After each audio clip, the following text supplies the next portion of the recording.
Mohon maaf terkait dengan perkuliahan hari ini. Nanti sementara awal perkuliahan akan saya pandu karena Pak Teguh sedang berkegiatan gitu ya di Universitas Indonesia, dan nanti mungkin beliau akan bergabung di sesi akhir setelah pemaparan presentasi dari kelompok 5 ya hari ini. Iya betul Pak, kelompok 5. Kelompok 5. Baik teman-teman semuanya, silakan untuk bisa on cam untuk kita mulai perkuliahan pada hari ini.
Silakan untuk bisa on cam teman-teman semua.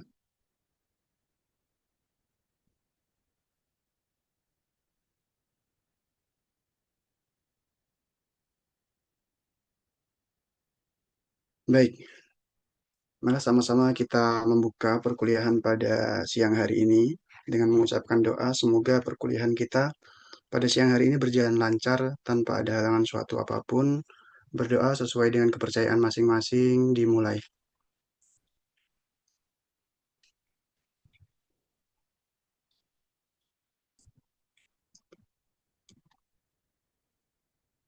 Oke, berdoa selesai. Baik teman-teman semuanya, kemarin sudah disampaikan ya sama Mbak Septia Wiranti terkait dengan materi Mbak ya, materi dari kelompok 6. Kemarin sudah didiskusikan dengan teman-temannya yang di kelompok 6. Sudah Pak, sudah di papan. Oke, saya ingin menjelaskan kembali untuk materi kelompok 6 itu diambilnya dari materi kelompok 9 yang awal yaitu yaitu materi pertama dan kedua. Pertama dan kedua nanti dipresentasikan oleh kelompok 6. Kemudian eh, materi 3 dan 4 nanti akan dijelaskan oleh kelompok 9 setelah kita melaksanakan UTS. Sebelumnya kita kan akan mengadakan observasi ke sekolah ya. Observasi ke sekolah di pertemuan keberapa Mbak? Ke-11 ya? Atau ke-10? Untuk pertemuan ke-11 itu sudah menyusun dan mengumpulkan laporan. Menyusun dan mengumpulkan laporan. Berarti pertemuan ke-10 ya kita mengadakan observasi ke sekolah. Benar demikian Mbak? Tapi di RPS itu termasuk masih masuknya presentasi sih, atau di sela-sela hari itu ya Pak? Iya, itu kan nanti akan asinkronus ya pada saat kalian observasi ke sekolah ya. Itu kalau nggak salah di pertemuan ke-11, 11 ya. Yang saya ingat pertemuan 11 nanti kalian silakan untuk mengumpulkan proposal observasinya gitu ya di maksimal pertemuan ke-10. Benar atau salah? Seingat saya seperti itu. Pertemuan ke-9. Pertemuan ke-9 ya. Pertemuan ke-9, kemudian pertemuan ke-10 kita sama-sama merevisi terkait dengan proposalnya apabila ada yang perlu direvisi sebelum kita ke lapangan di pertemuan ke-11 gitu ya. Ya, jadi ini pertemuan 2 minggu lagi ya kalian UTS dipersiapkan materinya.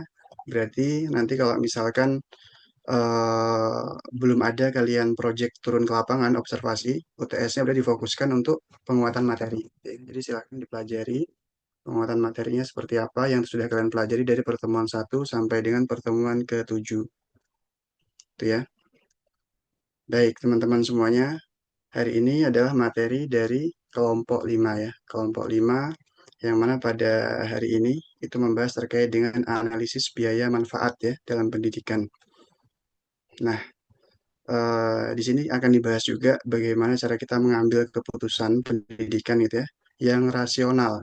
Kita sama-sama tahu bahwasanya nggak semua program itu bisa dijalankan gitu ya.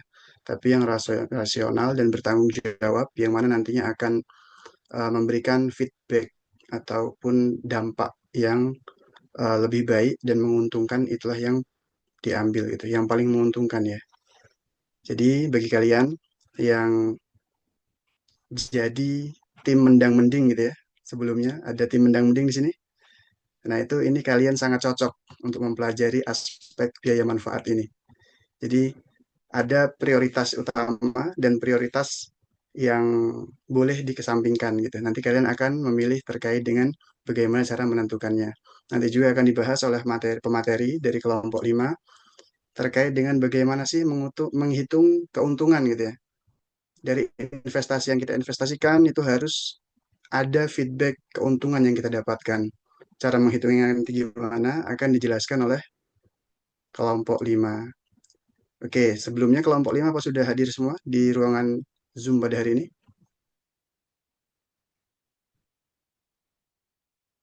Kelompok 5 belum hadir semua?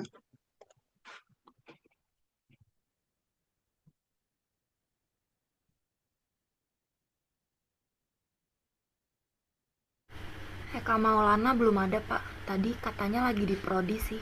Cuma sekarang belum join. Oke, Eka Maulana masih di prodi ya, belum join. Oke, sebentar.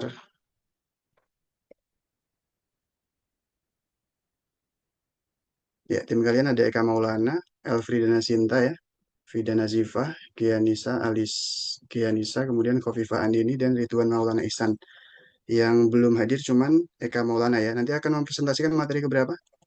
Pertama atau di tengah-tengah? Beliau. Tadi yang jawab siapa? Mbak Kofifa ya? Ya pak, di tengah-tengah pak. Jadi bisa dimulai dulu aja. Bisa dimulai dulu aja. Oke. Untuk moderator saya minta dari kelompok 6 apa sudah siap satu orang? Sudah, Pak. Siapa yang akan memandu? Mas Abdullah Jawas ya? Iya, betul, Pak. Oke, Mas Abdullah Jawas nanti mohon dipandu untuk kelompok 5 mempresentasikan materinya gitu ya. Nanti silahkan dibuka sesi pertanyaan. Kan di situ ada 3 pertanyaan wajib ya Mas dari reviewer. Kemudian nanti silahkan dibuka juga untuk umum, yaitu mahasiswa lain yang ingin bertanya dan menanggapi, baik itu langsung sekaligus atau juga apa namanya dibagi per sesi gitu ya Mas. Silahkan dipandu nantinya. Oke, sebelum itu saya juga ingin menjelaskan sedikit terkait dengan eh, pemahaman konsep sebentar gitu ya terkait dengan apa yang akan kita pelajari. Jadi pada konsep inti ini kita itu akan membahas terkait dengan biaya kos ya. Tapi biaya kos itu tidak hanya berasal dari uang gitu ya, berasal dari uang. Tapi juga ada yang dikorbankan yaitu berupa waktu gitu ya, tenaga dan uang itu sendiri gitu. Nah, contoh kecilnya itu seperti kalian saat ini. Kalian kan belajar kuliah nih. Kalian belajar dan kuliah ini tentu saja tidak hanya menghabiskan uang gitu ya. Tidak hanya menghabiskan uang, mengeluarkan uang gitu, tapi juga kalian juga udah mengorbankan waktu kalian. Waktu kalian untuk belajar gitu kan. Kemudian kehilangan juga kesempatan kerja kalian. Ada teman-teman kalian mungkin yang sudah lulus SMA terus bekerja di perusahaan gitu kan.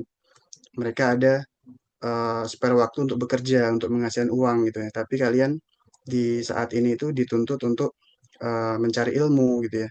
Harus mengorbankan waktu, mengorbankan uang, kemudian ada juga kesempatan mencari hal lain yang lebih menguntungkan gitu ya. Tapi kalian difokuskan untuk belajar. Tapi jangan khawatir gitu ya. Yang namanya manfaat ini tidak selalu berupa penghasilan uang saja, tapi juga manfaat ini yang akan kalian dapatkan itu bisa berupa peningkatan kualitas kalian. Tentu saja perkuliahan, kemudian pelatihan, pembelajaran itu kan nantinya akan membuka wawasan kalian terkait dengan keilmuan, terkait dengan cara menyikapi orang, terkait dengan cara menyelesaikan suatu permasalahan. Nah, itu akan yang kalian dapatkan setelah kalian menempuh pembelajaran selama jangka waktu tertentu gitu ya. Nah, tentu saja selanjutnya itu terkait dengan bagaimana kalian dipandang di masyarakat gitu ya. Dipandang di masyarakat, tentu saja ini akan berbeda gitu ya. Bukan karena semuanya tidak hanya diukur dari uang saja, bagaimana itu ya, tetapi juga dari mobilitas sosial kalian gitu. Oke, oke ya, mungkin cukup itu hari ini. Apa ada yang tidak masuk, Mbak? Mbak siapa? Septia Wiranti, ada yang izin? Jadi sih Pak untuk Tania izin ada acara dari jurnal Pak, ada suratnya. Oke, izin ada acara dari jurnal yang dikelola Pak ini ya, Pak siapa? Kalau Kamal ya. Oke, hanya satu orang, yang lainnya hadir semua. sepertinya ada satu lagi sih Pak. Oke, kalian ada berapa mahasiswa? 40 apa 39? 40 Pak. 40 ya. Berarti masih dua lagi nih yang belum hadir. Tadi Atau ada yang satu device? izin. Ada Ada yang yang satu device berdua Pak. ada yang satu device berdua. Oke, atas nama Ovinda dan Aska ya. Berarti tadi yang belum hadir cuman pemateri ya. Pemateri sudah hadir semua Pak. Sudah hadir semua. Oke. Berarti siapa lagi nih satu lagi orang yang belum hadir? Silahkan nanti dibantu di ini di absen ya, Mbak. Ya Pak. Ya, udah hadir semua. Baik, kalau begitu silahkan kepada moderator Mas Abdullah Jawas untuk dibantu dimoderatori temannya yang presentasi pada hari ini. Silahkan Mas, kami persilakan. Baik, terima kasih kepada Pak Nadia. Sebelumnya saya izin mulai kembali untuk pertemuan hari ini. Bismillah, Assalamualaikum warahmatullahi wabarakatuh. Selamat siang kepada Pak Teguh, Pak Nudia, dan juga teman-teman MP 2023B semua. Alhamdulillah kita masih bisa diberikan kesempatan untuk kembali mengikuti perkuliahan mata kuliah studi penganggaran dan studi kelayakan. Agenda pada siang hari ini adalah kita akan berdiskusi tentang analisis biaya manfaat pendidikan. Nanti akan dimulai oleh presentasi yang akan disampaikan oleh kelompok 5 yang beranggotakan Eka Maulana Saputra, Elfridana Sintamarito, Fida Nazifah, Dia Nisa Lisanaya, Kofifah Andini, dan juga Ridwan Maulana Ihsan. Nah, untuk itu, apakah dari kelompok 5 sudah siap? Sudah. Oke, kalau begitu kepada kelompok 5 silakan untuk bisa dimulai presentasi pada hari ini. Oke, terima kasih moderator. Saya Alfrieda Sinta beserta teman-teman yang lain. Kami kelompok 5 akan mempresentasikan hasil diskusi kami. Di next dulu. Oke, sebelumnya kita mengenali dulu nih apa sih konsep dasar dari CBA atau Cost Benefit Analysis. Pengertiannya itu adalah sebuah kerangka kerja evaluatif sistematis yang digunakan untuk menilai kelayakan suatu investasi atau program dengan membandingkan seluruh pengorbanan yang dikeluarkan, input terhadap total kemanfaatan yang dihasilkan output. Jadi membandingkan bagaimana input dan outputnya. Oke, nah terus bagaimana sih konsep CBA ya? CBA ini dalam dunia pendidikan, CBA dalam konteks manajemen pendidikan, CBA berakar kuat pada teori human capital atau modal manusia yang memandang pengeluaran untuk pendidikan bukan sebagai beban konsumtif, melainkan investasi strategis yang akan meningkatkan produktivitas, keterampilan, dan kapasitas pendapatan individu di masa depan. Boleh di next? Nah, selanjutnya akan dijelaskan oleh Misal. Oke, berikutnya di sini ada mekanisme dari penerapan cost benefit analysis atau analisis biaya manfaat gitu. Nah, di sini ada menurut Hamdani tahun 2025. Di sini ada 5 ya mekanismenya gitu. Jadi pelaksanaan CBA ini dalam dunia pendidikan merupakan proses penting ya, seperti yang disebutkan El tadi, untuk memastikan bahwa setiap program pendidikan atau kegiatan itu dijalankan benar-benar memberikan keuntungan yang sepadan dengan biaya yang dikeluarkan gitu. Nah, terus di sini ada 5 mekanismenya. Yang pertama itu identifikasi kebutuhan program. Nah, langkah pertama ini tentunya kita menentukan dulu program atau kegiatan apa yang akan benar-benar dibutuhkan oleh sekolah gitu. Nah, pada tahap ini pihak sekolah perlu melakukan identifikasi kebutuhan secara cermat dengan melihat berbagai permasalahan yang sedang dihadapi di sekolah tersebut gitu. Misalnya rendahnya hasil belajar siswa, terus kurangnya fasilitas, atau juga minimnya kompetensi tenaga pendidik atau gurunya gitu. Nah, selain itu, tujuan program ini juga harus dirumuskan secara jelas dan juga terukur gitu agar pelaksanaannya ke depannya itu memiliki arah yang pasti dan jelas gitu. Nah, sekolah juga perlu mempertimbangkan siapa saja nih yang akan menjadi sasaran atau menerima manfaat dari program tersebut, baik itu siswanya, gurunya, maupun tenaga kependidikan lainnya. Gitu yang demikian program tersebut juga dirancang benar-benar relevan gitu dan juga berdampak langsung. Seperti itu. Kemudian yang kedua, estimasi atau perhitungan dari biaya manfaatnya. Nah, tadi setelah kebutuhan ditemukan, langkah berikutnya adalah menghitung seluruh biaya yang diperlukan secara rinci. Gitu. Jadi, baik itu biaya langsung maupun tidak langsung, biaya tersebut harus diperhitungkan secara rinci dan jelas. Gitu. Jadi biaya langsungnya itu biasanya mencakup pengeluaran yang terlihat secara nyata gitu seperti pembelian alat dan bahan, terus honor narasumber gitu misalnya pelatihan ya atau pelatih gitu. Kemudian untuk biaya tidak langsungnya itu juga perlu diperhitungkan, misalnya waktu yang digunakan untuk guru tersebut mengikuti pelatihan, kemudian tenaga yang dikeluarkan hingga potensi kegiatan tersebut tertunda gitu. Nah, di sisi lain, manfaat dari program ini juga harus diidentifikasi dan juga diukur dengan jelas. Jadi, seperti yang Pak Nudia jelaskan tadi, manfaatnya itu tidak selalu berbentuk finansial, tapi juga dapat berupa peningkatan hasil belajar siswa, efisiensi waktu kerja guru, maupun peningkatan kompetensi tenaga pendidik. Seperti itu. Kemudian, yang ketiga itu ada penilaian nilai ekonomi dari manfaat. Jadi, tidak semua manfaat dalam program pendidikan itu dapat dihitung secara langsung dalam bentuk uang, gitu sehingga diperlukan proses konversi manfaat ke dalam nilai ekonomi agar dapat dianalisis secara lebih objektif.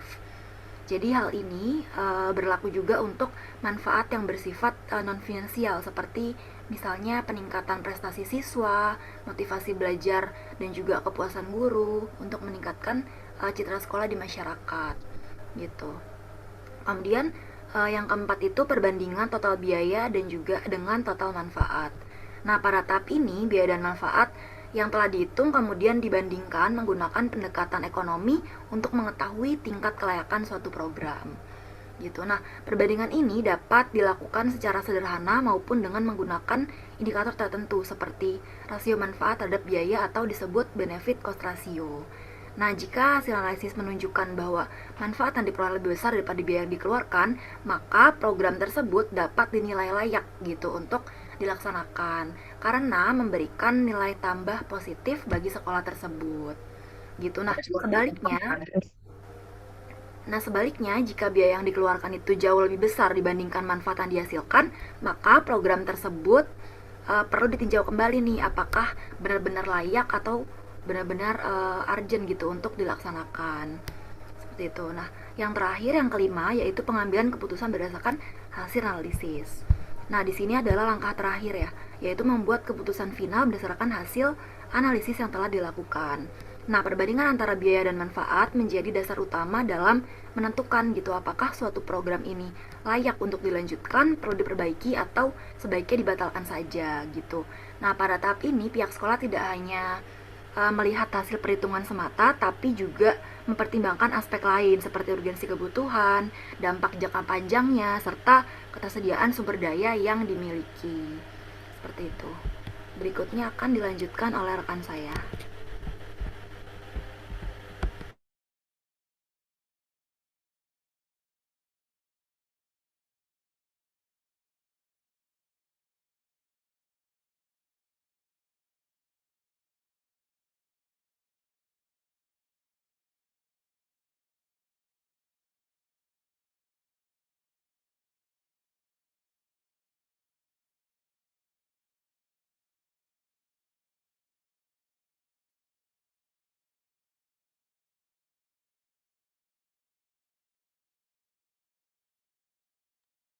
Siapa selanjutnya?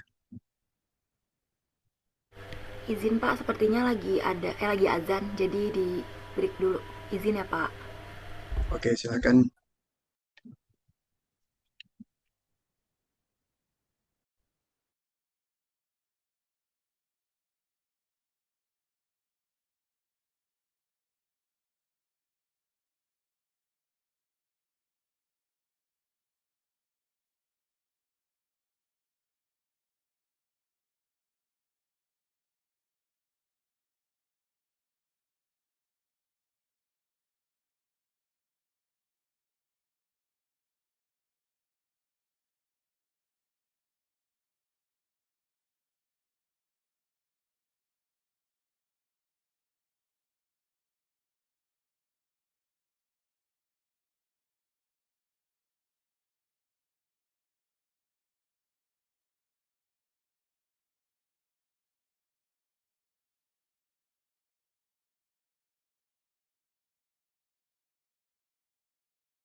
Oke, baik. Selanjutnya kita masuk ke estimasi biaya pendidikan. Nah, estimasi biaya pendidikan ini adalah proses memperkirakan seluruh kebutuhan dana yang diperlukan untuk mendukung kegiatan pendidikan dalam periode tertentu. Nah, baik bersifat langsung maupun tidak langsung. Kemudian, dalam konteks manajemen pendidikan juga estimasi biaya tidak hanya sekedar menghitung jumlah uang yang dibutuhkan, tetapi juga menjadi dasar dalam merencanakan, mengelola, dan mengevaluasi penggunaan anggaran. Nah, kemudian di sini ada menurut Hastaning Tias dan Latifa tahun 2019, dalam pelaksanaannya estimasi biaya pendidikan harus didasarkan pada pemahaman yang jelas mengenai jenis biaya yang ada. Nah, secara umum, biaya pendidikan terdiri dari beberapa komponen utama, yaitu ada tiga. Yang pertama itu biaya langsung atau direct cost. Nah, biaya ini yang digunakan dalam proses pembelajaran. Nah, sepertinya seperti biaya SPP atau sumbangan pembinaan pendidikan, kemudian pembelian buku dan alat tulis, serta penyediaan fasilitas sekolah. Nah, biaya ini sangat penting karena berpengaruh langsung terhadap kualitas pembelajaran di kelas. Nah, kemudian yang kedua itu ada biaya tidak langsung atau indirect cost. Nah, biaya ini tidak berkaitan langsung dengan proses pembelajaran, tetapi juga tetap dibutuhkan seperti biaya transportasi siswa, kemudian uang makan, serta biaya kesempatan atau opportunity cost. Itu potensi pendapatan yang hilang karena seseorang memilih sekolah dibandingkan bekerja. Kemudian yang terakhir itu ada biaya pribadi atau biaya sosial. Nah, biaya ini yang ditanggung oleh individu atau keluarga. Nah, contohnya itu perlengkapan belajar, serta biaya yang ditanggung oleh pemerintah atau masyarakat, seperti subsidi pendidikan dan anggaran negara.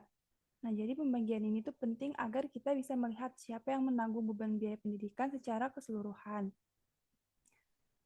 Boleh di next. Selanjutnya akan dijelaskan oleh Eka Maulana.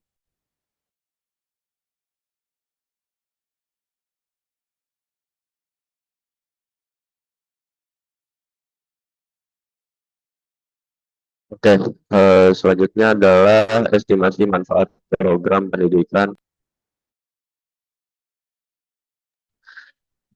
Estimasi manfaat program pendidikan merupakan tahapan yang sangat krusial dalam analisis cost benefit analysis yang bertujuan untuk mengidentifikasi, mengukur, dan menilai berbagai dampak positif dari suatu program pendidikan baik dalam bentuk kuantitatif maupun kualitatif. Nah, untuk pembagiannya itu bisa kita lihat jadi dua, ada dalam bentuk kuantitatif dulu. Yang pertama adalah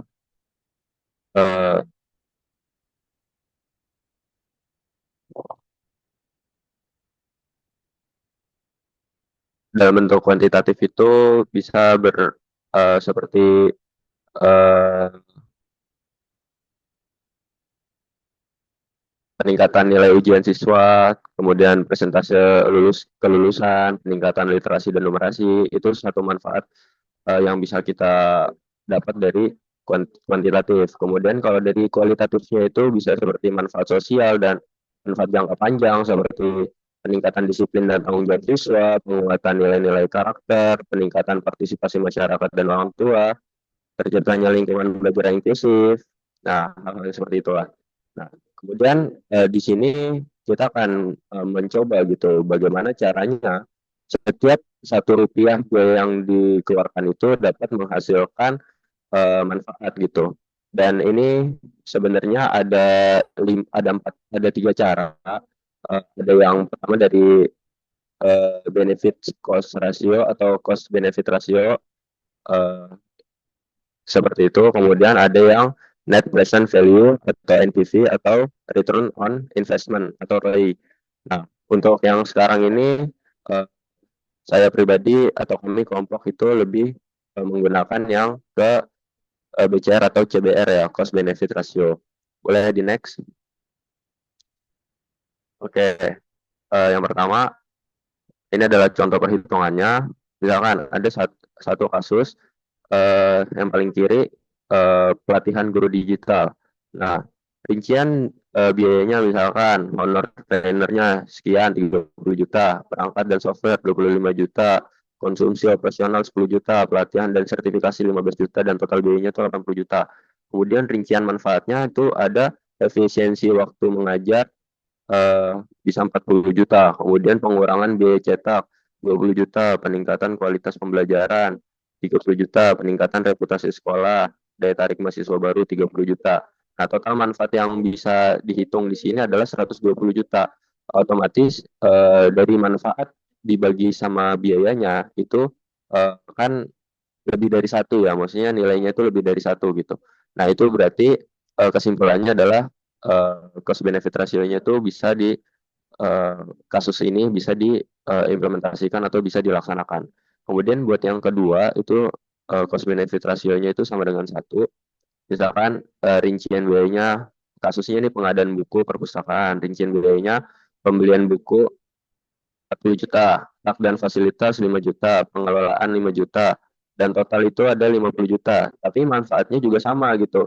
Cuman peningkatan minat baca misalkan bernilai 20 juta, dukungan pembelajaran 20 juta, mengganti buku lama yang nggak perlu lah istilahnya beli buku baru lagi gitu ya buat pembelajaran. Jadi total manfaat yang diterima dari program pengadaan buku perpustakaan ini juga sebesar 50 juta. Berarti Di sini bisa kita apa namanya simpulkan bahwasanya eh, program pengadaan buku itu ya manfaatnya tuh sama dengan satu, hitungannya bicara satu gitu, enggak kurang enggak lebih gitu, jadi ya biasa-biasa aja. Kemudian ada yang rugi gitu ya, atau yang kurang dari satu, kasus pengadaan smartboard mahal. Ya seperti yang bisa kita lihat aja, yang nggak usah jauh-jauh dari ruangan 304 di VIP gitu ya, ada smartboard tapi nggak kepake, akhirnya malah dicoret-coret aja itu pakai spidol kan. Nah itu rincian biayanya bisa eh, misalkan total ada 100 juta tuh semuanya, kemudian manfaatnya cuman eh, 80 juta, dan akhirnya apa, jadi sia-sia gitu, rugi gitu ya, seperti itu. Boleh di next.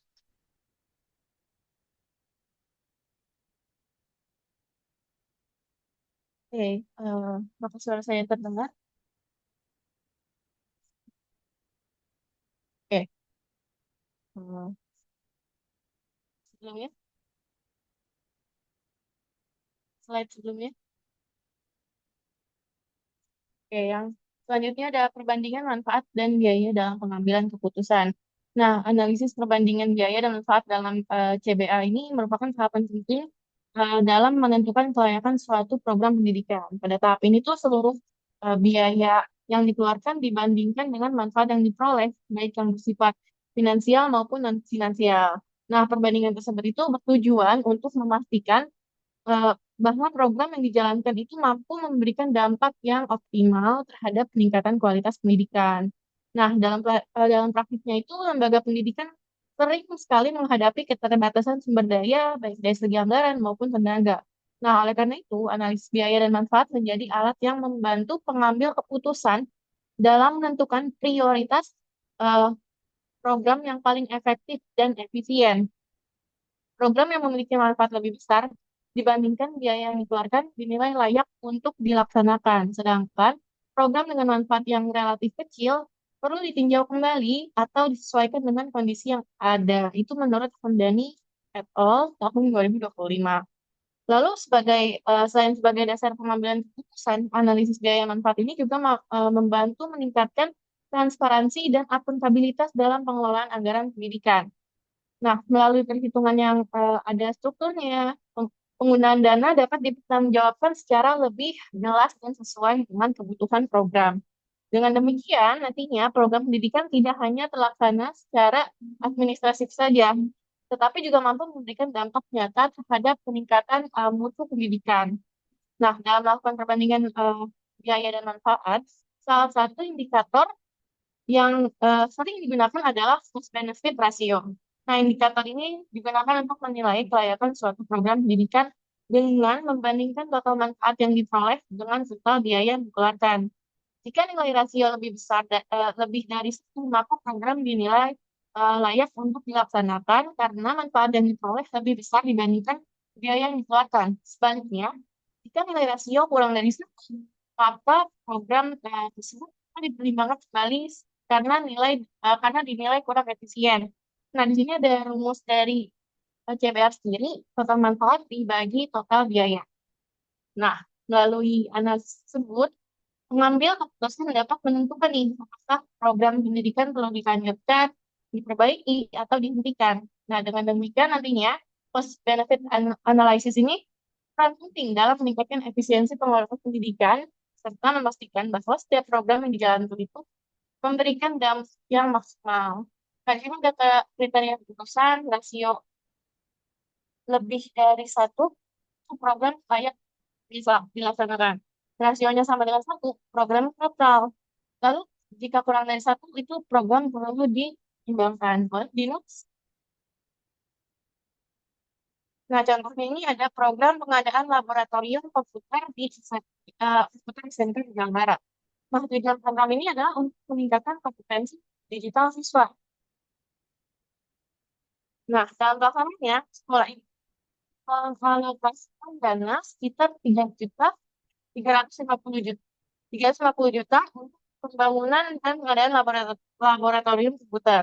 Nah, biaya tersebut tuh mencapai pembelian pembelian alat komputer, pemasangan jaringan internet, pengadaan peralatan pendukung, serta pelatihan guru agar dapat memanfaatkan fasilitas secara optimal.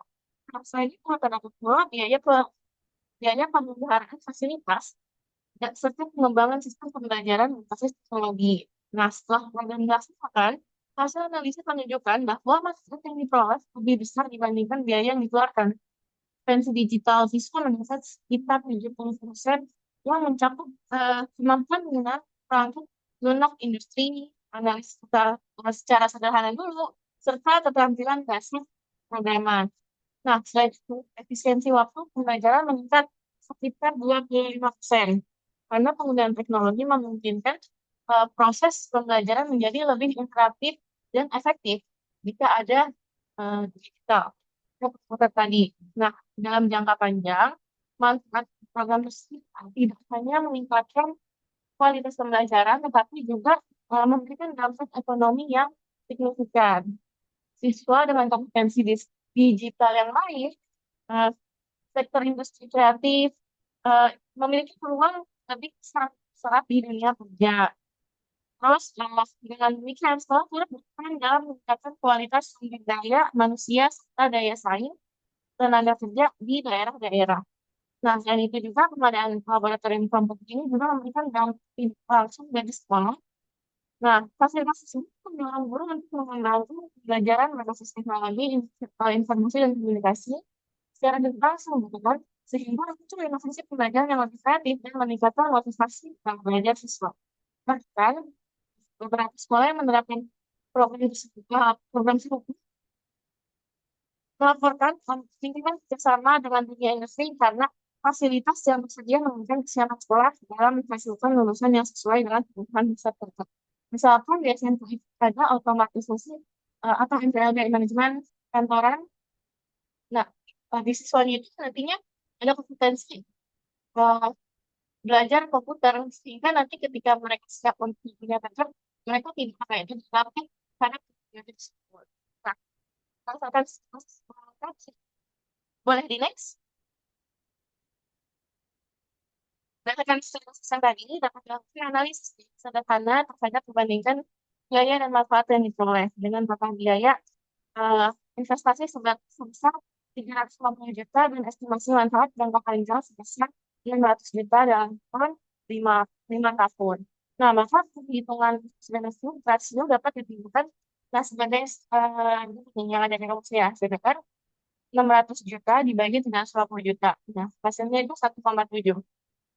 Nah, hasil perhitungan tersebut menunjukkan bahwa nilai hasil lebih besar dari satu. Yang berarti program pengadaan laboratorium komputer dinilai layak dilaksanakan. Nah, hal ini karena manfaat yang diperoleh sekolah dalam jangka panjang lebih besar dibandingkan biaya investasi yang telah dikeluarkan. Dengan demikian, program tersebut dapat dianggap sebagai investasi pendidikan yang efektif dan memberikan dampak positif bagi peningkatan kualitas pembelajaran di sekolah tersebut.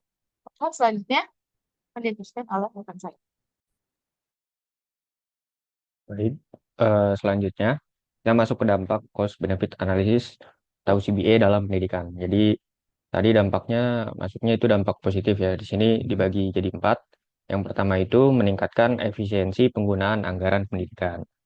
Jadi di sini itu disebabkan oleh proses pengambilan keputusan gitu yang didasarkan pada perbandingan rasional antara biaya dan manfaat.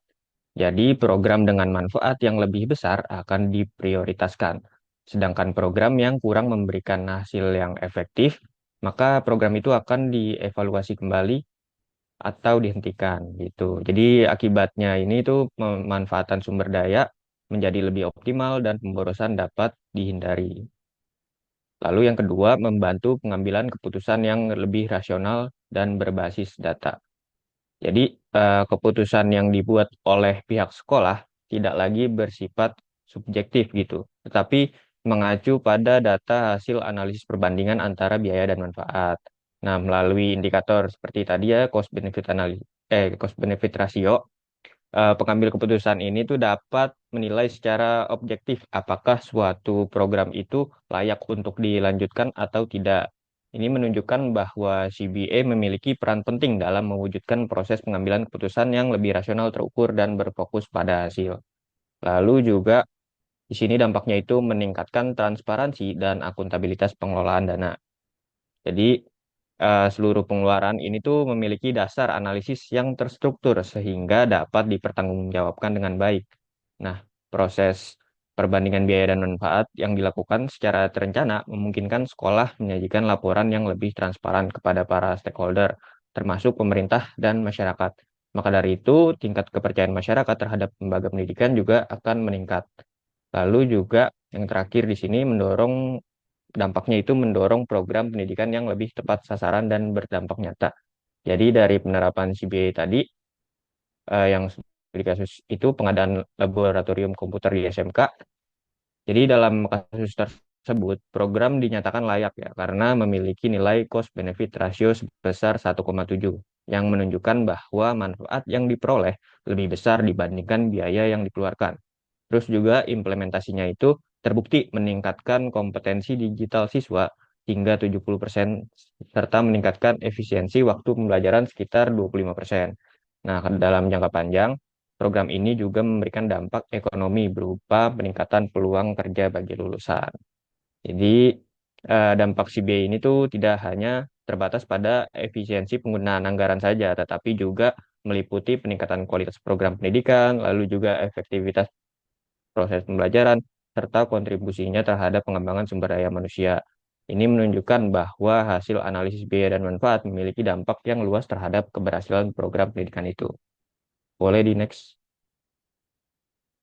Selanjutnya masuk ke faktor keberhasilan penerapan CBA. Jadi keberhasilan penerapan cost benefit analysis ini atau CBA ini tuh dipengaruhi oleh beberapa faktor penting seperti ketersediaan data yang akurat, kompetensi sumber daya manusia dalam melakukan analisis, dukungan kebijakan dari pimpinan, serta adanya evaluasi berkelanjutan untuk memastikan program itu berjalan efektif gitu. Yang pertama ada kualitas data.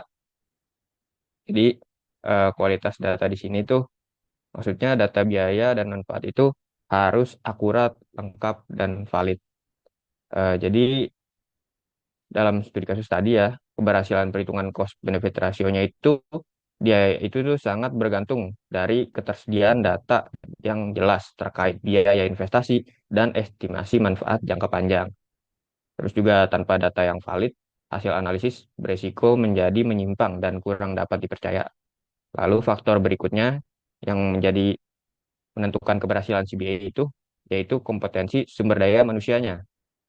Nah, di sini tuh implementasi CBA ini memerlukan kemampuan penafsiran terhadap data ekonomi pendidikan. Terus juga dalam studi kasus tadi, keberhasilan program ini tuh turut dipengaruhi oleh adanya pelatihan bagi guru dalam penggunaan lab komputer tadi ya, yang menunjukkan bahwa kualitas SDM di sini tuh memiliki peran yang penting gitu dalam memaksimalkan manfaat dari program tersebut. Nah, karena itu kompetensi SDM ini tuh nggak hanya berdampak pada proses analisis, tapi juga pada pelaksanaan programnya di lapangan. Selanjutnya, faktornya yaitu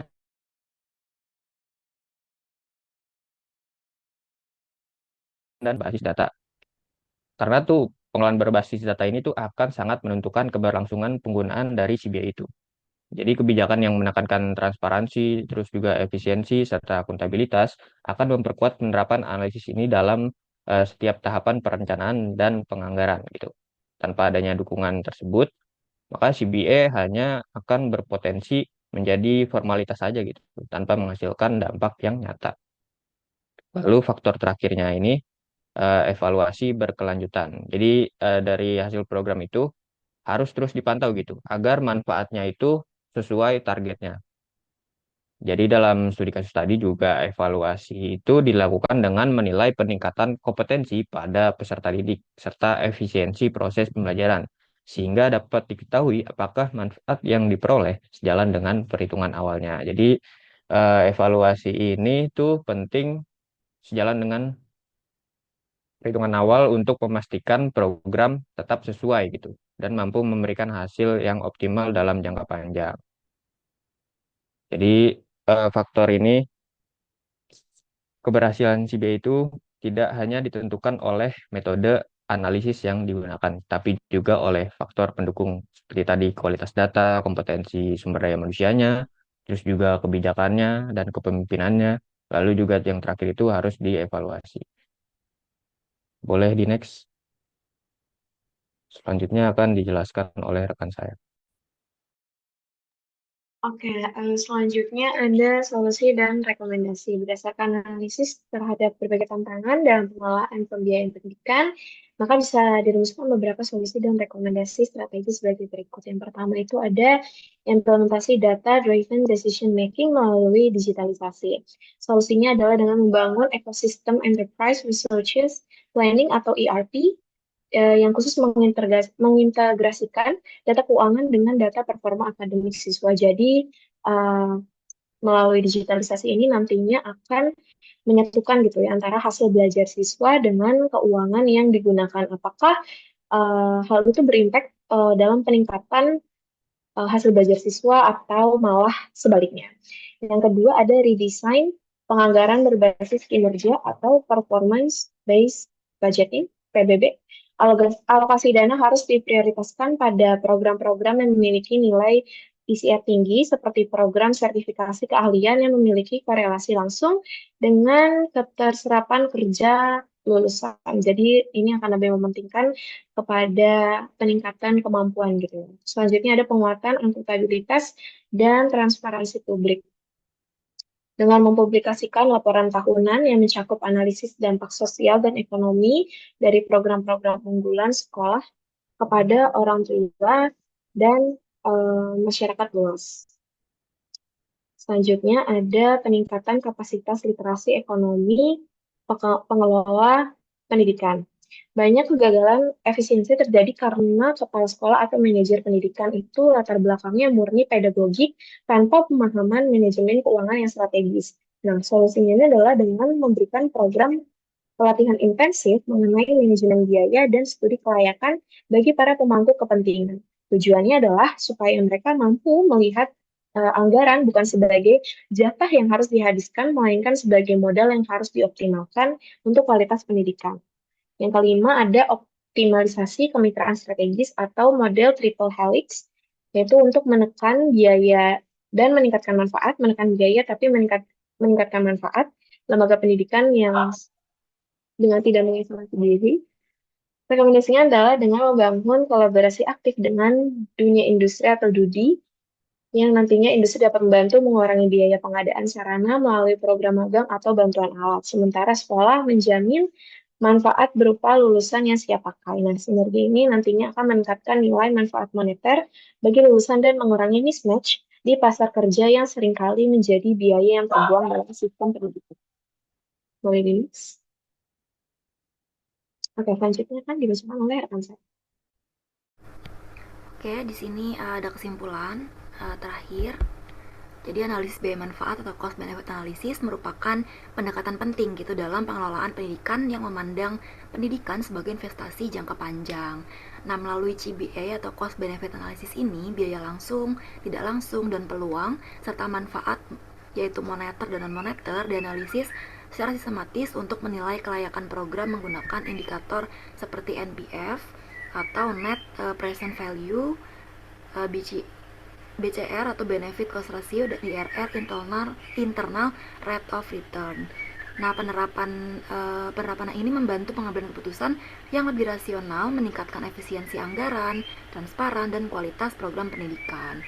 Dengan dukungan data yang akurat, SDM yang kompeten, serta evaluasi berkelanjutan, CBA menjadi alat strategis dalam meningkatkan efektivitas dan mutu pendidikan secara berkelanjutan. Oke, mungkin sekian presentasi dari kelompok 5. Berikutnya untuk sesi tanya jawab saya serahkan ke moderator. Terima kasih.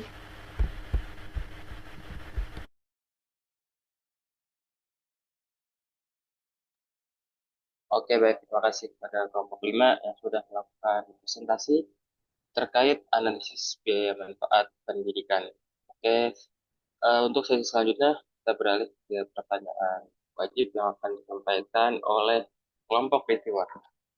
Nah, untuk itu silakan untuk kelompok reviewer untuk memberikan pertanyaan kepada kelompok 5.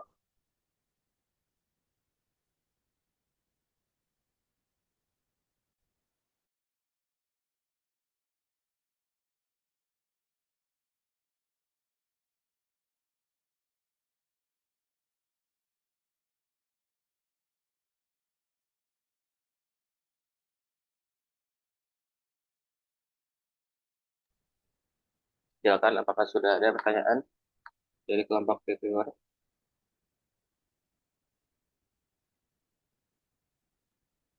Oke, kelompok reviewer siapa aja anggotanya?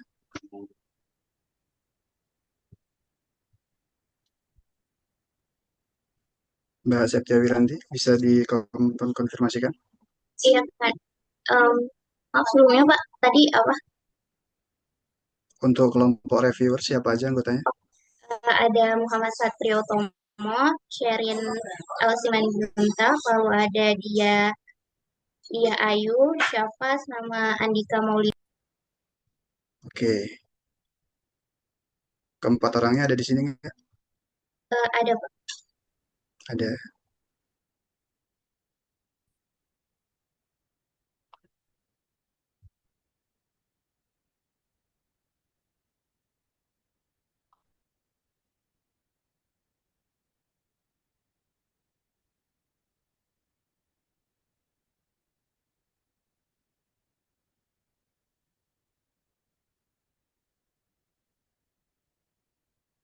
Saya melihat masih tidak ada yang on cam sama on mic dari kelompok reviewer. Kira-kira kemana ini, Mbak?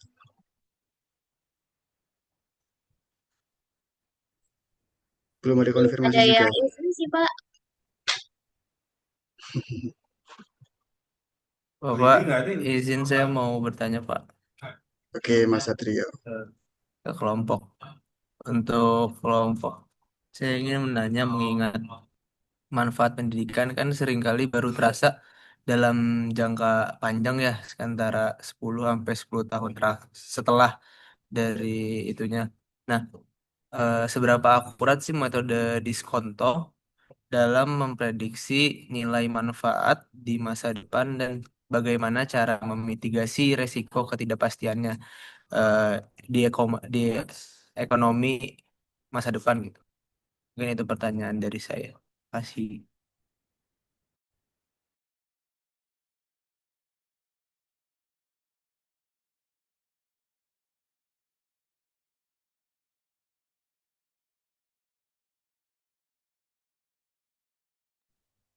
Oke, baik. Terima kasih kepada eh, Satrio yang sudah memberikan pertanyaan. Untuk pada kelompok 5, apakah kita menunggu sampai semua pertanyaan diberikan atau langsung dijawab satu persatu? Kayaknya nunggu semua bertanya aja dulu, Mas moderator. Oke. Untuk selanjutnya, dari tim reviewer yang lain, silakan untuk memberikan pertanyaan. Oke, saya izin bertanya. Sebelumnya terima kasih atas pemaparannya kepada kelompok 5. Jadi izin bertanya, kalau jika hasil analisisnya ini menunjukkan bahwa suatu program tertentu itu nggak layak secara finansial gitu ya. Nah, siapa yang pada akhirnya akan menjadi penentu akhir gitu? Apakah melihat dari data atau kebijakan pemerintah atau melihat kebutuhan nyata dari peserta didiknya? Mungkin sekian. Terima kasih. Oke, baik. Terima kasih kepada Syafa. Sebelum lanjut ke pertanyaan berikutnya, apakah kelompok 5 sudah menangkap maksud dari pertanyaan Satrio dan Syafa?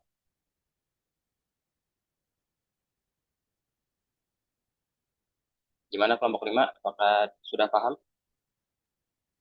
Boleh lanjut aja, sudah.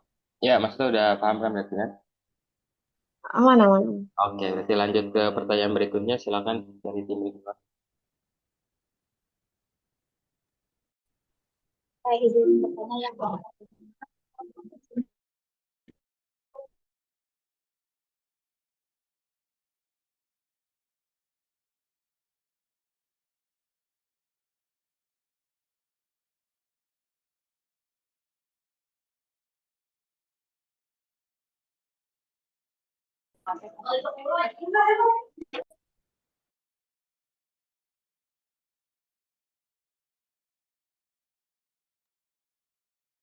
Maaf, Sherin, untuk pertanyaan mungkin bisa diulang ya, karena nggak terdengar tadi.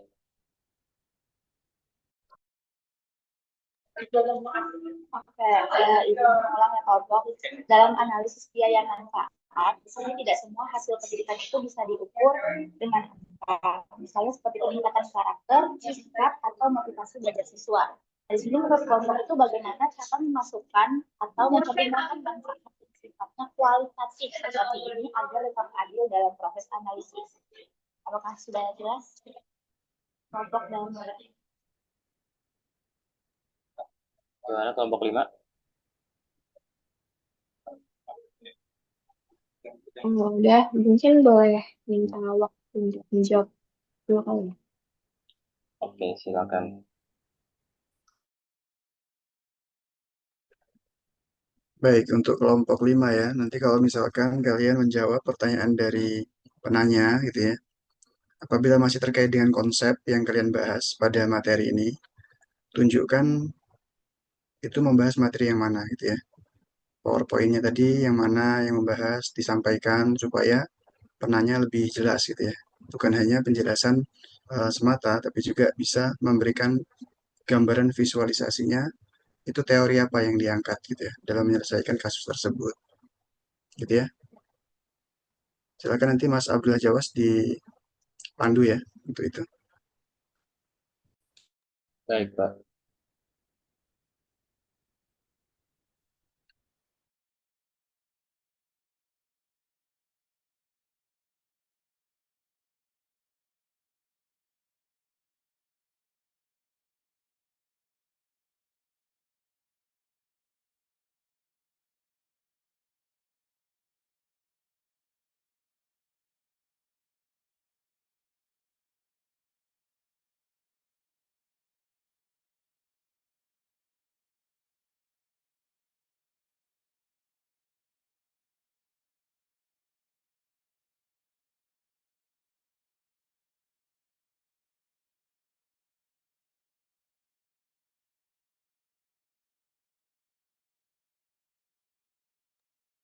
Baik, mungkin sambil menunggu pemateri dari kelompok 5 mencari jawabannya itu ya. Kita rehat sejenak selama kurang lebih 10 menit. Silakan bagi yang mau sholat, sholat dulu ya, minum-minum dulu. Nanti kita akan kembali lagi setelah pemateri udah siap gitu ya. Kurang lebih kita akan masuk lagi di jam 12.43. 43 apa 45 nih? 43 aja. 5 boleh, Pak. 45 boleh ya. Oke, silakan bagi teman-teman yang mau sholat-sholat dulu dan yang mau berkegiatan lain silakan. Nanti kita akan kembali di jam 1.45.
Baik, untuk kelompok 5 sudah siap ya.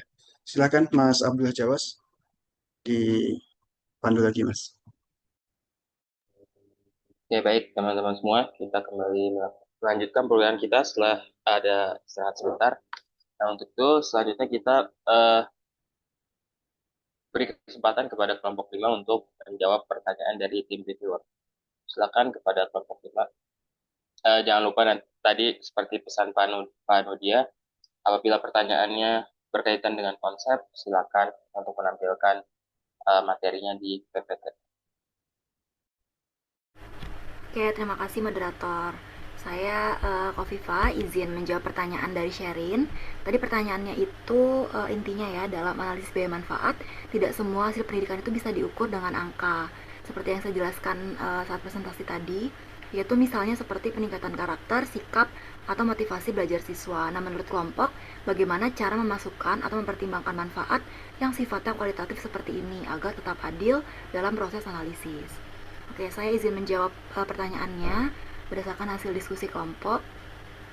Caranya itu adalah dengan mengombinasikan pendekatan kualitatif dan juga kuantitatif, serta melakukan konversi ke dalam nilai ekonomi melalui indikator. Jadi artinya meskipun manfaatnya itu tidak dapat diukur secara langsung dalam bentuk uang, tapi dampaknya itu dapat diestimasi melalui hubungan tidak langsung gitu. Misalnya bisa melihat melalui peningkatan motivasi belajar yang berdampak pada naiknya prestasi siswa, kemudian menurunnya angka remedial pada siswa di kelas gitu misalnya. Lalu atau meningkatnya peluang dalam melanjutkan pendidikan gitu. Jadi selain itu, manfaat kualitatif juga dinilai melalui indikator seperti perubahan perilaku siswa, terus kepuasan dari stakeholder maupun kualitas layanan pendidikan itu sendiri gitu. Jadi dapat disimpulkan bahwa keadilan dalam CBA ini dapat dicapai dengan tidak hanya berfokus pada angka, tapi juga memasukkan interpretasi kualitatif sebagai pelengkap agar seluruh dampak program pendidikan itu dapat tergambarkan secara utuh dan juga objektif. Mungkin jawaban dari saya dan kelompok seperti itu. Apakah sudah terjawab, Sherin?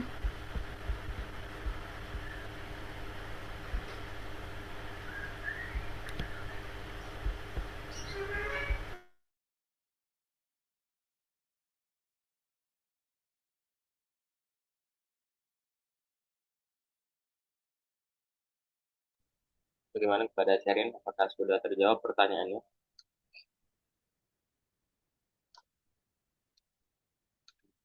Oke, sepertinya tidak ada. Kita lanjut ke pertanyaan yang kedua. Silakan kepada kelompok 5. Oke, selanjutnya saya akan menjawab pertanyaan dari Tio ya. Pertanyaannya mengingat manfaat pendidikan seringkali baru terasa dalam jangka sangat panjang, 10-20 tahun, seberapa akurat metode diskonto dalam memprediksi nilai manfaat di masa depan dan bagaimana cara memitigasi risiko ketidakpastian ekonomi di masa depan? Oke, jadi sebenarnya metode diskonto itu berguna banget, tapi akurasinya terbatas karena sangat bergantung pada asumsi, terutama tingkat diskonto dan kondisi ekonomi masa depan. Dalam pendidikan yang manfaatnya baru terasa 10-20 tahun, ketidakpastiannya seperti inflasi, terus juga ada perubahan pasar kerja, dan sulitnya mengukur manfaat sosial, membuat hasilnya tidak bisa 100% tepat. Nah, terus cara mengatasinya gimana? Cara mengatasinya adalah kita bisa pakai beberapa strategi. Yang pertama adalah menggunakan beberapa skenario tingkat diskonto atau sensitivity analysis, mengkombinasikan indikator seperti NPV, Net Present Value, atau itu adalah selisih antara total manfaat dan total biaya dalam nilai sekarang. Itu ada juga di makalah ya kalau mau lihat. Kalau positif berarti untung, kalau negatif ya berarti rugi. Terus juga ada uh, BCR, Benefit Cost Ratio, itu perbandingan manfaat dengan biaya. Kalau lebih dari satu berarti layak.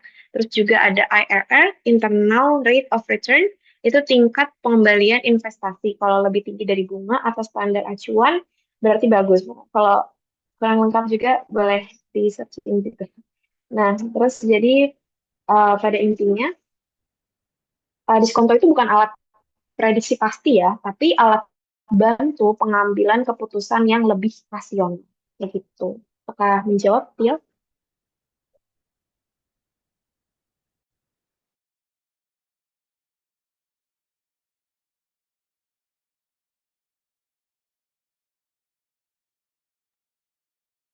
Oke, kita lanjut saja mungkin ke pertanyaan berikutnya. Silakan kelompok 5.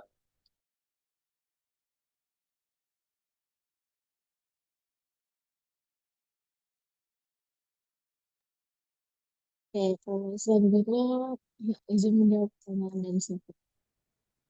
Pada cost benefit analysis, jika hasil analisis menunjukkan program tertentu tidak layak secara finansial, siapa yang seharusnya menjalani penentu? Oke. Oke, terus apakah langsung stop?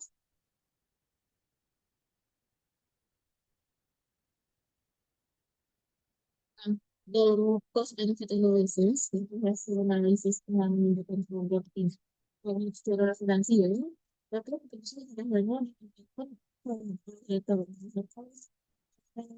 analisis langsung menunjukkan program yang punya di PT Ya, fokusnya. mohon maaf sebelumnya, suaranya agak kurang jelas. Mas,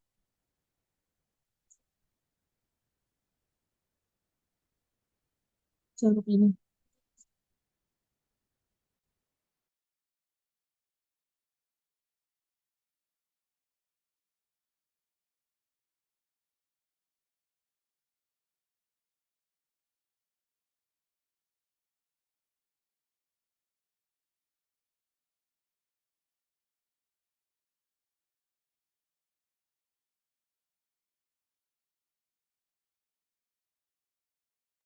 Tes, apakah terdengar? Sudah jelas. Oke, izin menjawab pertanyaan dari Safa. Jadi pada cost benefit analysis, jika hasil analisis menunjukkan program tertentu tidak layak secara finansial, siapa yang seharusnya menjadi penentu akhir? Apakah itu data, kebijakan pemerintah, atau kebutuhan nyata peserta didiknya? Nah, dalam cost benefit analysis, jika hasil analisis menunjukkan program tidak layak secara finansial, maka keputusan tidak hanya ditentukan oleh data saja. Nah, berdasarkan dokumen yang dianalisis, apabila rasio manfaat dan biaya kurang dari satu, seperti yang ada di kriteria keputusan, eh, maka program tidak langsung ditolak, tetapi perlu dipertimbangkan kembali dengan melihat tujuan dan kebutuhan pendidikan. Nah, oleh karena itu, penentu akhir seharusnya adalah kebutuhan nyata dari peserta didik tersebut, dengan tetap mempertimbangkan kebijakan pemerintah yang ada dan data sebagai dasar pertimbangan untuk menentukan nih apakah layak atau tidaknya, atau masih harus dilanjutkan, diberhentikan, atau seperti lainnya. Nah, hal ini karena pendidikan itu tidak hanya berorientasi pada finansial saja, tetapi juga pada manfaat sosial dan peningkatan dari kualitas peserta didik dalam jangka panjang. Apakah sudah terjawab, Safa? Mana? Sudah, Gea. Jadi pada intinya itu hasil akhirnya itu dari kebutuhan nyata peserta didiknya, tapi berdasarkan pertimbangan lebih lanjut ya, Gea. Iya, betul, Safa. Jadi, nggak semerta-merta kita ketika finansialnya tidak layak, maka programnya tidak layak. Jadi, ada beberapa pertimbangan lagi dari sisi-sisi lainnya, seperti sosialnya, moralnya, seperti lainnya gitu. Kalau Oke. kita mau uji kelayakan dalam suatu program.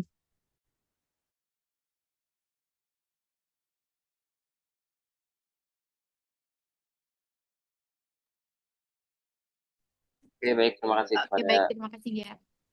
ya, terima kasih kepada teman-teman kelompok 5 yang sudah menjawab pertanyaan-pertanyaan yang diberikan oleh tim review. Izin bertanya kepada Pak Nudia, berarti selanjutnya kita buka untuk teman-teman selain tim reviewer ya Pak? Iya Mas, tapi dikembalikan dulu di pertanyaan pertama dan kedua tadi sudah jelas belum kira-kira? Apakah masih ada tanggapan gitu kan? Udah hadir semua kan pada ini sesi ini? Oke, baik Pak. Kepada tadi bertanya Satrio dan juga Sherin, apakah jawaban yang diberikan oleh kelompok 5 sudah jelas? Atau ada yang ingin disampaikan lagi mungkin?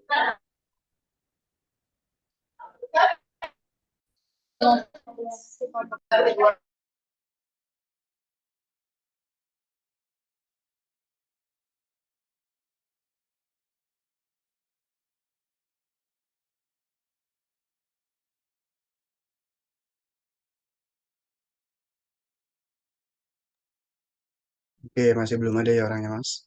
Dilanjutkan aja, Mas, bagi yang ingin bertanya yang lain. Baik, Pak. Oke, baik. Selanjutnya, teman-teman, kita setelah tadi pertanyaan khusus dari tim reviewer, sekarang kita membuka sesi diskusi, sesi pertanyaan dari teman-teman selain kelompok reviewer. Jadi, pertanyaan terbuka. Silakan kepada teman-teman yang bertanya kepada kelompok 5 terkait materi analisis biaya manfaat pendidikan, dipersilakan.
Oke, kalau sudah nggak ada, disimpulkan aja, Mas. Ditutup di sesi presentasinya ya. Oke, baik. Eh, Oke, teman-teman, jika tidak ada pertanyaan, maka sesi diskusi pada siang kali ini, yaitu sesi presentasi dari kelompok 5, kita tutup. Namun sebelum itu, saya ingin menyampaikan kesimpulan dari materi tentang analisis biaya manfaat pendidikan. Jadi, analisis biaya manfaat ini atau cost benefit itu merupakan analisis yang penting sekali untuk institusi pendidikan atau dalam dunia pendidikan seluruhnya, khususnya dalam pengambilan dan juga perencanaan dan pengambilan keputusan. Analisis ini itu berpandangan bahwa pendidikan itu merupakan investasi jangka panjang. Berdasarkan studi kasus yang disampaikan oleh kelompok 5 sendiri tadi, analisis ini itu memberikan banyak manfaat kepada institusi pendidikan dalam meningkatkan kualitas pendidikan yang diselenggarakan. Namun tentunya analisis ini agar bisa menjadi bermanfaat dan agar bisa memberikan manfaat kepada institusi pendidikan tertentu yang menggunakannya, tentu dipengaruhi oleh beberapa faktor. Salah satunya adalah ketersediaan sumber daya. Sekian kiranya kesimpulan yang bisa saya sampaikan untuk materi pada siang kali ini. Saya tutup untuk sesi diskusi kali ini. Assalamualaikum warahmatullahi wabarakatuh. Saya kembalikan kepada Pak Nurul.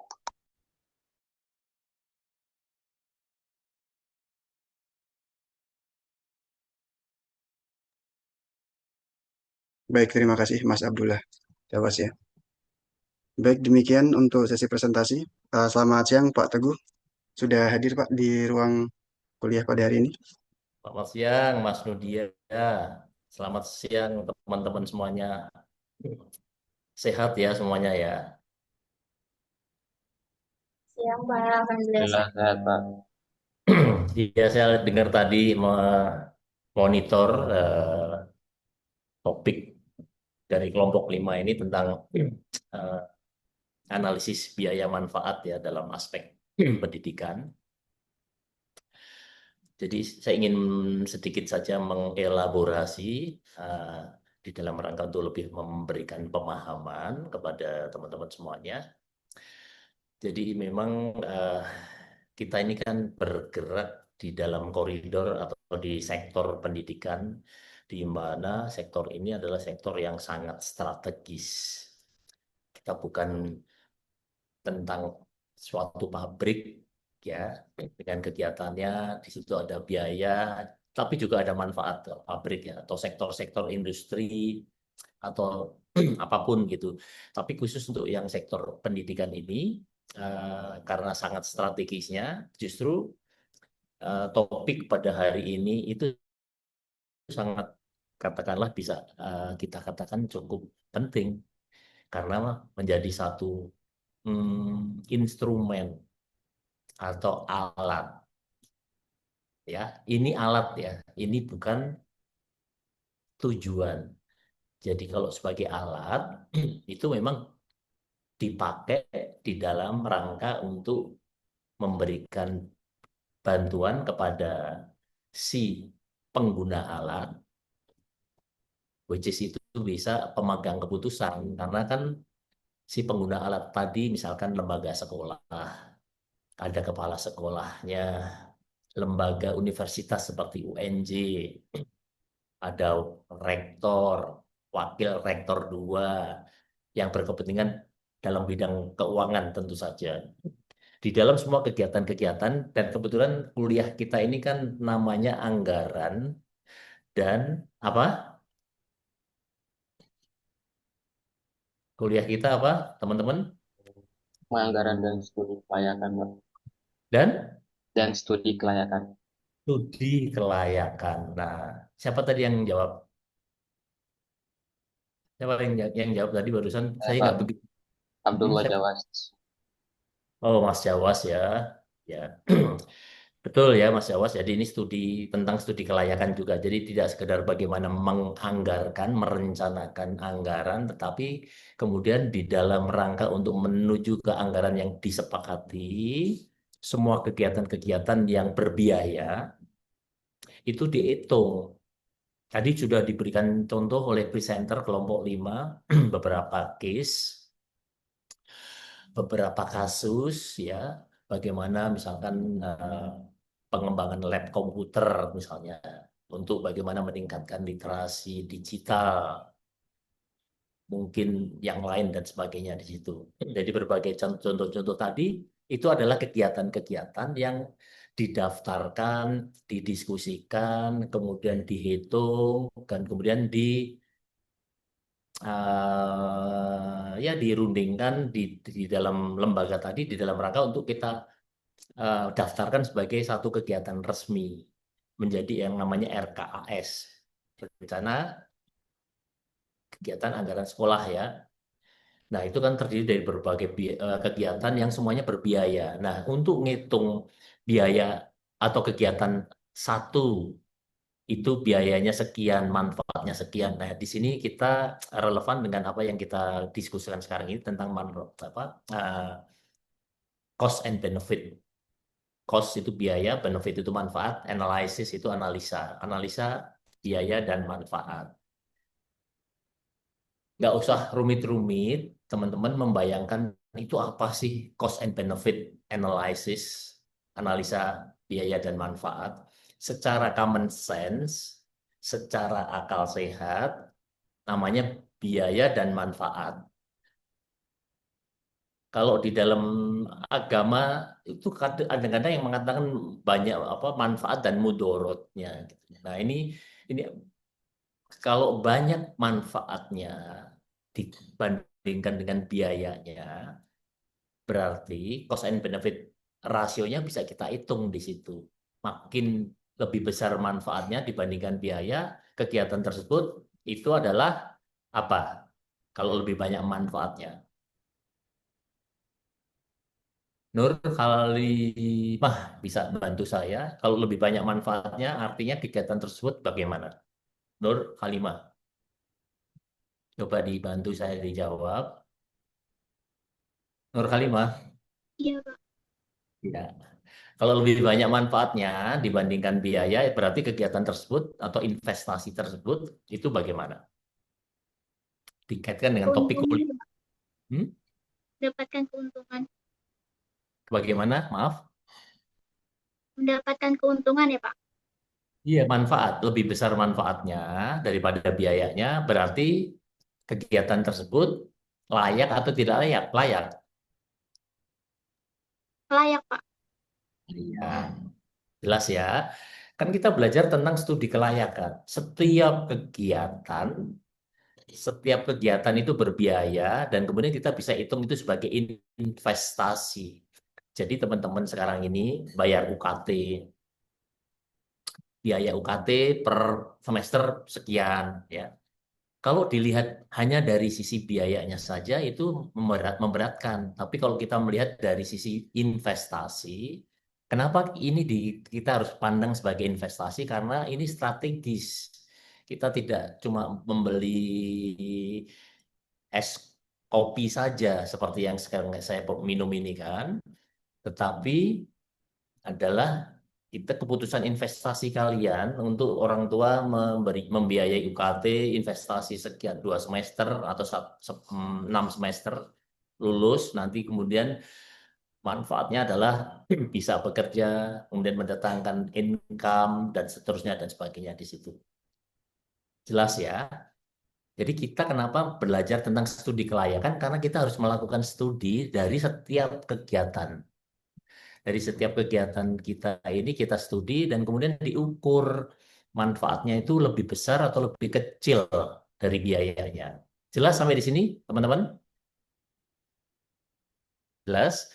Dan ini menggunakan konsep yang namanya efisien dan efektif, efisiensi dan efektivitas.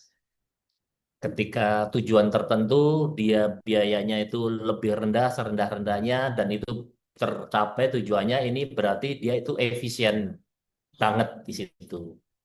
Tapi kalau tujuan yang sama, biayanya itu 2 kali lipat atau 60% lebih tinggi dengan tujuan yang tercapai yang sama, itu berarti tidak efisien. Jadi efisiensi tahu ya jelas di situ bagaimana biaya atau resources yang kita pakai itu seminimal mungkin di dalam rangka untuk mencapai tujuan, apapun tujuan itu. Kalau efektivitas, itu ya sejauh mana misalkan tujuan pendidikan tadi dapat tercapai ya. Jadi kalau tidak tercapai, itu tidak efektif. Kalau kalian belajar ini tidak paham, itu tidak efektif. Apapun yang akan kita kerjakan kalau tidak tercapai, itu kita bisa menyatakan itu tidak efektif. Tidak membahas tentang efisien, tapi dari sisi pencapai tujuan apa tidak? Yes, reach, atau unreached yang tidak tercapai. Di situ istilahnya adalah efektif atau tidak efektif saja. Oke? Harus dilihat apakah mencapai tujuan apa tidak mencapai tujuan. Mencapai target atau tidak mencapai target. Oke. Kata Rina misalnya tujuan saya lulus S1 ini dengan katakanlah IPK 3,99 misalnya. Pada akhir periode lulus, misalnya IPK-nya 3,99 itu berarti efektif. Tapi kalau 3,95 karena sudah disetting 3,99 itu dianggap tidak efektif. Walaupun sudah hebat banget. Jadi efektivitas itu lebih lebih sharp ya, lebih tajam untuk kita melihat pengertian substansinya di situ.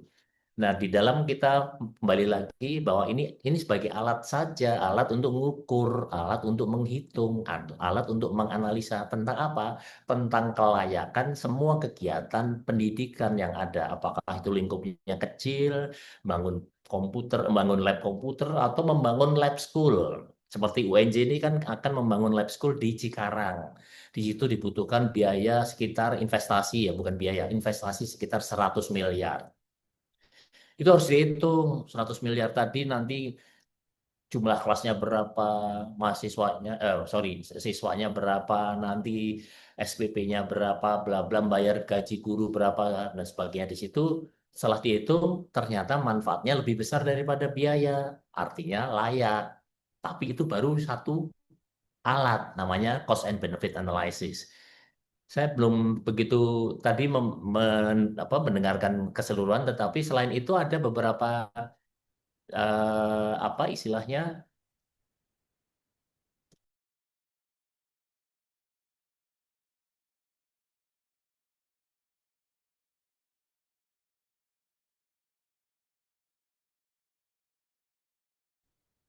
sorry. Halo, teman-teman, dengar lagi? Ya, Pak. Kedengeran? Ya, Tadi saya terpar. Jadi ada beberapa cara selain cost and benefit analysis di dalam studi kelayakan satu kegiatan, ya. Itu ada juga yang namanya payback period. Pernah dengar atau sudah dibahas tadi di kelompok 5? Presenter bisa jawab? Sudah dijawab, sudah dibahas belum tentang payback period atau cuma CBA aja? Cost and benefit analysis saja. Halo Ya presenter. Pak, betul, CBA aja Pak. Oh, oke, kamu sempit banget dong. Iya. Kalau CBA ya itu aja gitu. Padahal sebenarnya di dalam kita mengukur atau menghitung kelayakan, kan kita belajar studi kelayakan nih. Nah, itu alat-alat yang lain itu perlu kita tahu, perlu kita kuasai. Ya, salah satunya adalah ngitung payback period. Payback period itu periode jangka waktu kapan balik investasinya di situ. Misalkan Eki Kurnia, misalkan Eki, kamu mau bikin investasi warung kopi, wah itu butuh modal 10 juta.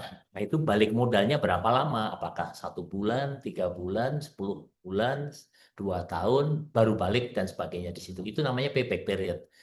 Nah, kalau terlalu lama itu menjadi tidak layak kan. Wah, jangan ini namanya kegiatan ini tidak layak. Jadi kelayakannya. Kita bicara selama ini adalah kelayakan, belajar studi kelayakan. Jadi selalu kita tekankan apakah layak apa tidak kegiatan apapun di situ. Khususnya di bidang pendidikan tentu saja ya. Itu namanya balik modalnya berapa lama. Kalau balik modalnya 20 tahun itu layak apa enggak? Eki? Eh, kurang layak Pak menurut saya. Hmm. Kelamaan ya, Eki ya. Ya kan? Oke, itu kita baru bicara kapan balik modalnya. Itu namanya payback period ya. Kemudian ada yang lagi yang namanya eh, net present net present value. Present value ketika dia nilainya lebih dari 0 ya, itu dianggap batas layak.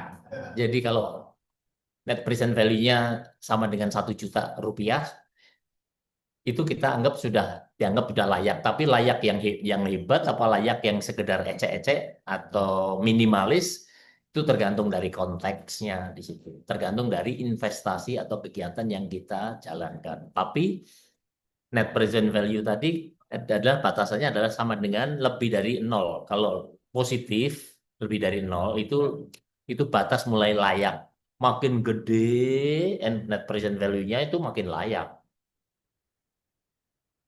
Ya, semuanya di present value kan. Jadi aku tuh pengen ngajarin kalian itu bagaimana namanya present value, future value dan sebagainya dari sisi uang ya. Karena uang itu kan kalau kalau Gea kalau nerima uang 1 juta sekarang sama nerima 1 juta itu tahun depan lebih lebih lebih apa ya? Lebih milih yang mana? 1 juta sekarang atau lebih 1 juta itu setahun yang akan datang? Oke ya, halo Gia.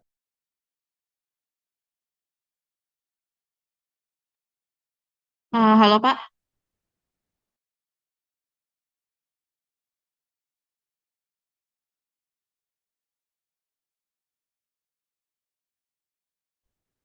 Aduh sorry ini saya sedang di luar Jakarta, jadi sinyalnya timbul tenggelam.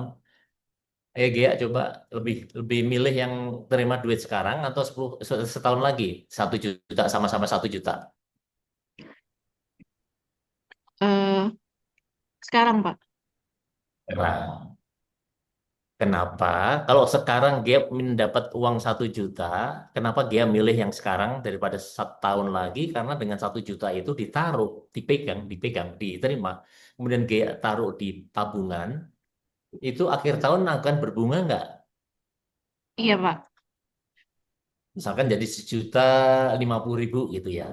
Bener nggak Iya. sih?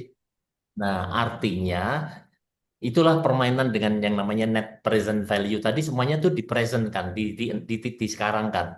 Jadi biaya-biaya yang akan dikeluarkan itu ditarik ke depan jadi satu titik, berapa biayanya, investasinya, dan pendapatan-pendapatan dari hasil kegiatan apapun ditarik lagi ke depan dan dibandingkan di situ. Kalau positif itu berarti layak, mulai layak. Makin besar positifnya, makin layak. Kira-kira seperti itu. Karena uang itu punya value, time value. Jadi ada waktunya di situ. Jadi kalau 1 tahun ke depan atau 5 tahun ke depan baru dapat 1 juta, sama 1 juta hari ini lebih lebih bermanfaat dan lebih bervalue 1 juta hari ini, ya. Karena uang itu bisa kita tabung, kita bisa jadikan investasi dan sebagainya di situ. Nah, itu pendapatan-pendapatan yang 5 tahun belakangan nanti itu semuanya kalau net present value tadi semuanya ditaruh di depan, dikurangin dengan bunga-bunga yang tadi. Sehingga akhirnya ketemu netnya di situ. Begitu net ketemu di situ, dihitung positif berarti itu layak. Oke, itu alat yang kedua selain payback period tadi. Yang ketiga adalah return on investment. Return itu pengembalian atas investasi. Itu juga rumusnya atau pemahaman populernya adalah ketika ROI-nya tadi, hitung-hitungannya tadi di atas bunga deposito atau lebih lebih tepat lagi, lebih konservatif lagi di atas bunga pinjaman bank, berarti layak. Tapi kalau kita menghitung ROI-nya itu di bawah bunga bank, itu berarti nggak layak.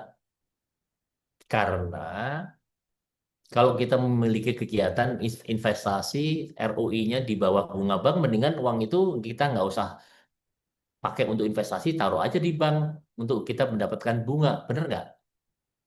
Malah tanpa risiko, bunga, bank selalu akan bayar bunganya di situ.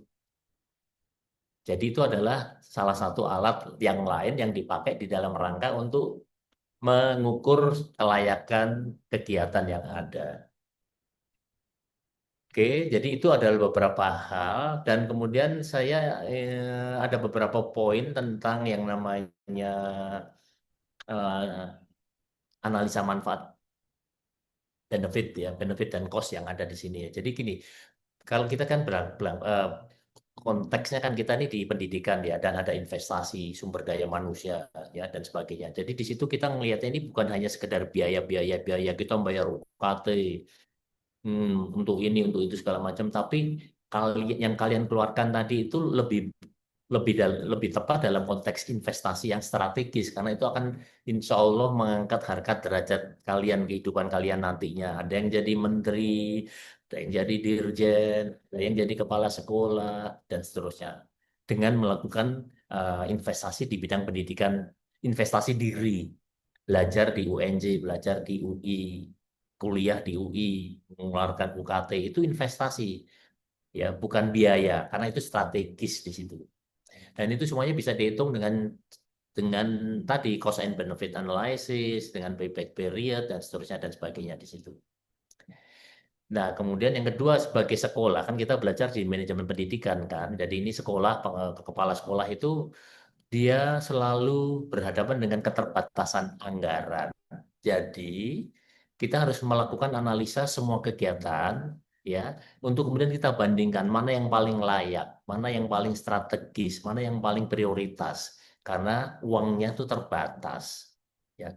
Kenapa kemudian muncul yang namanya studi kelayakan itu di dalam rangka untuk si pemegang keputusan tadi untuk mendapatkan apa kesimpulan, oh ya ini nanti deh ini tidak prioritas, oh ini sangat urgent, ini harus dijalankan dan seterusnya dan sebagainya di situ. Oke, jadi itu adalah beberapa hal yang kemudian kita perlu kenali dan bahkan menguasai. Jangan sampai nanti lulusan MP ketika bicara dalam satu forum tentang eh, penganggaran, tentang studi kelayakan, tentang instrumen-instrumen yang dipakai di dalam menghitung itu kalau kita nggak tahu, malu kita. Ya, kita harus itu sangat dasar, pengetahuan yang sangat dasar yang perlu kita katakanlah kuasai dalam hal ini ya. Saya kira mungkin itu beberapa yang bisa saya sampaikan, tetap terus belajar teman-teman ya, yang belum memahami satu topik dan sebagainya, tolong.